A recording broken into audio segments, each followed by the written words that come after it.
این درگاه تعلیمی در مدت فعالیت 20 ساله خود مؤسسه‌های تندرستی مملکت را با متخصصان صاحب‌کسب تامین نموده است. حالا در کالج مذکور زیاده از 1000 دانشجویان تحصیل می‌کنند.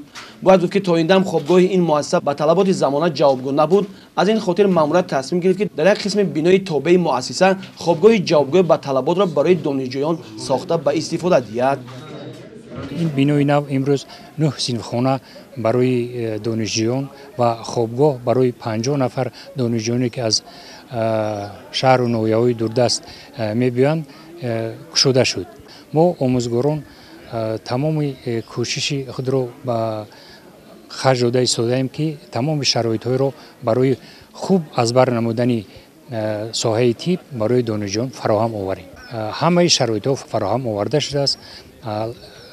ما لابراتوری زمانوی، سینخانه، کتابخانه که زیاده از 4000 کتاب دارد و همه برای از بر نمودن این فنها برای دانشجو فراهم آورده شده است. طور عیان شد آن اختصاصایی که به دانشجویان آموزنده می شود طلبات در مؤسسه‌های طبی بیشتر است. از این رو در این مکان دانشجویان از همه ناحیه‌های وادی حصار، ولایت‌های سغد و ختلان تحصیل می‌کنند.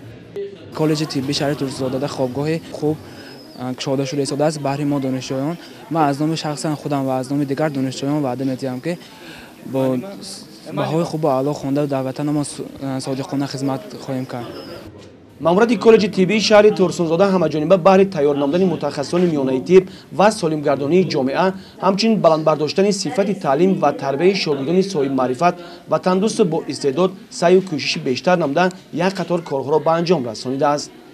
یک خوابگاهی با حشمت با تمام شرایط‌ها با ما تقدیم نمودن و ما از دانشجویان از این غمخوری‌های را برای دولت به نهایت خرسند می‌باشیم و ما کوشش می‌نماییم که کالج طبی را با بهای خوب و اعلی ختم نموده و به خلق و وطن خویش صادقانه خدمت نماییم.